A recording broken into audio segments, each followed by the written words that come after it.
என்னை நாடும் வைத்து கொஞ்சம் வண்ண தோகை ஒன்று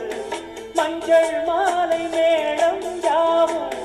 கண்ணில் காணும் காலம் உண்டு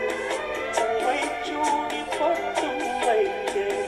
மாமன் போது நானே மகே உள்ளம் தன்னை கொள்ளை கொண்ட கள்வன் இங்கு நானே நானே உன்னோடுதான் என் ஜீவன் ஒன்றாக்கினான் நம் தேவன் நீதானம்மா என்றானம் மாறாதம்மா